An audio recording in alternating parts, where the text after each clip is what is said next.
Economía y Sociedad, por Max Weber. 36. Primera parte. Teoría de las categorías sociológicas. 2. Las categorías sociológicas fundamentales de la vida económica. 12. Cálculo natural. 1. El cálculo natural puede presentarse en las más distintas combinaciones.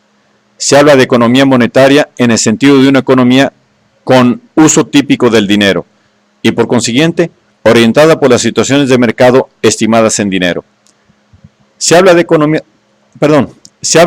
natural en el sentido de una economía que no emplea el dinero, pudiéndose, según eso, distinguir las economías históricamente dadas por el grado de su naturaleza natural o monetaria. La economía natural no es, sin embargo, una cosa perfectamente limitada, sino que puede tener muy distinta estructura. Puede significar, inciso A, una economía absolutamente sin cambios, o, inciso B, una economía con cambio natural sin uso del dinero como medio de cambio. En el primer caso, inciso A puede ser tanto: alfa, una economía singular con gestión económica, 1, plenamente comunista, o 2, de compañonazgo en forma de participación, y en ambos casos sin autonomía o autocefalia alguna para sus miembros, economía doméstica cerrada. Como beta, una combinación de economías singulares, por lo demás autónomas y autocéfalas, todas grabadas con prestaciones naturales respecto de una economía central, existente para satisfacer necesidades señoriales o de compañonazgo. Economía de prestaciones naturales, oikos, asociación política rigurosamente litúrgica. En ambos casos, dándose pureza en el tipo o en la medida en que éste es suficiente, solo se hace uso del cálculo natural. En el segundo caso, inciso B, puede ser alfa, economía natural con cambio natural puro, sin uso del dinero y sin cálculo en dinero, economía natural pura. O beta, economía natural con cálculo, ocasional o típico en dinero, típica en el Antiguo Oriente, pero también muy extendida en otras partes. Para los problemas del cálculo natural, solo ofrece interés el caso A, alfa, en sus dos formas, o una forma tal del caso B, beta, en el cual se llevarán a cabo las liturgias en unidades de explotación racionales, como sería inevitable en caso de una socialización plena de conservarse la técnica moderna. Todo cálculo natural está orientado, según su esencia más íntima, en el consumo, cobertura de necesidades. Es necesario que algo semejante a la ganancia es posible sobre base natural. O bien, A, en caso de economía sin cambio, porque se emplean los medios de producción naturales y el trabajo disponible en producir o procurar bienes con arreglo a plan, sobre la base de un cálculo mediante el cual se compare el estado de cobertura de necesidades que así se persigue con el que se tendría con otra clase cualquiera de utilización, encontrándose aquel más favorable desde el punto de vista de la administración de la hacienda. O ya, inciso B, en caso de una economía de cambio natural, porque se persiga plenamente, mediante un cambio natural riguroso, eventualmente en actos repetidos, un abastecimiento de bienes, que comparado con el existente, sin las anteriores medidas, se estime como más abundante. Solo en caso de diferencias en bienes cualitativamente semejantes, cabe, sin embargo, una comparación sujeta a cifras, unívoca y realizada sin una estimación completamente subjetiva. Naturalmente, es posible sumar asignaciones típicas de consumo, como esas en que se basaban los órdenes prebendarios y estipendiarios naturales, especialmente en Oriente. Fueron incluso objetos de tráfico, como son nuestros valores públicos.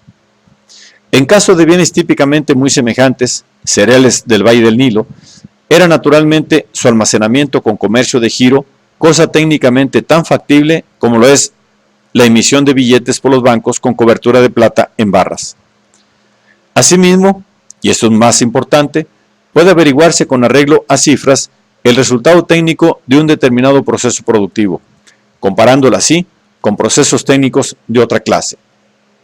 Y esto, o bien, en caso de productos finales semejantes, según la naturaleza y cantidad de los bienes de producción exigidos, o bien en caso de medios de producción semejantes según los distintos productos finales obtenidos con diferentes procedimientos. Aunque sea frecuente, sin embargo, no siempre es posible aquí una comparación en cifras en ciertos problemas parciales importantes. Lo problemático del cálculo simple comienza, empero, tan pronto como entran en consideración distintas clases de medios de producción o aplicabilidad múltiple, o productos finales cualitativamente distintos. Toda explotación capitalista realiza, ciertamente, en el cálculo de un modo continuo, operaciones de cálculo natural. Dado un telar de una determinada construcción, con hilo y urdimbre de una determinada calidad, averiguar, conocido es el rendimiento de las máquinas, el grado de humedad de la atmósfera y el consumo de carbón, de lubricante y de material de desbaste, el número de tramas por hora y obrero, y con eso, con respecto a cada obrero, y según ello la cantidad de unidades del producto que le corresponden en una unidad de tiempo. Semejante cosa es determinable sin cálculo en dinero en las industrias con productos accesorios y de desecho típicos, y así se determina en realidad. Igualmente, puede fijarse y se fija, en ciertas circunstancias, por un cálculo natural, la necesidad normal anual de la explotación en materia prima, medida a tenor de su capacidad técnica de elaboración, el periodo de amortización de edificios y máquinas y el menoscabo típico por deterioro, merma y pérdida material.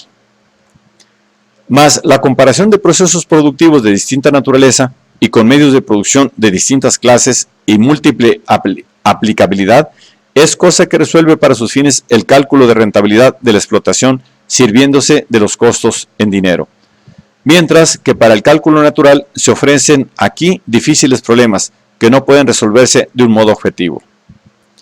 Es cierto que, aparentemente sin necesidad, el cálculo de hecho, en el cálculo de capital de una explotación moderna, toma ya la forma del cálculo en dinero antes de esas dificultades. Y en parte, por lo menos, no es esto casual, sino porque, por ejemplo, con los abonos en cuenta, es aquella la forma de cuidar las condiciones futuras de la producción de la explotación que une la libertad de movimientos más pronta al ajuste, que en todo caso de acopio de existencias o de cualesquiera otras medidas de procuración puramente naturales, sin este medio de control sería irracional y estaría fuertemente impedida. La máxima seguridad. Es difícil imaginar qué forma habrían de tener en el cálculo natural los fondos de reserva que no estuvieran especificados. Además, dentro de una empresa se presenta el problema de si alguna de sus partes, y cuál es en su caso, consideradas desde el punto de vista puramente técnico-natural, trabajan de un modo irracional, no rentable. ¿Y por qué? Es decir, qué partes del gasto natural en cálculo de capital, costos, pudieran ser ahorradas o, sobre todo, empleadas de otra manera más racional, lo cual es relativamente sencillo y seguro con el cálculo en dinero a posteriori de la relación contable de utilidad y costos, para lo que entra también como índice el cargo en la cuenta de los intereses del capital. Pero en cambio sumamente difícil de averiguar en el cálculo natural cualquiera que sea su tipo y solo posible en formas y casos muy toscos. No se trata aquí de límites casuales que pudieran resolverse por un perfeccionamiento de los métodos de cálculo, sino de límites fundamentales de todo intento de cálculo natural realmente exacto. Con todo, empero, podría ser esto discutido, si bien no con argumentos sacados del sistema Taylor y con la posibilidad de alcanzar progresos sin necesidad de empleo del dinero por medio de un cálculo cualquiera de premios o puntos. Pues el problema estaría cabalmente en cómo descubrir en qué lugar de una explotación habría eventualmente que aplicar esos medios por existir precisamente en este sitio irracionalidades que eliminar, en cuya averiguación exacta, a su vez, tropieza el cálculo natural con dificultades que no surgen de un cálculo a posteriori por medio del dinero.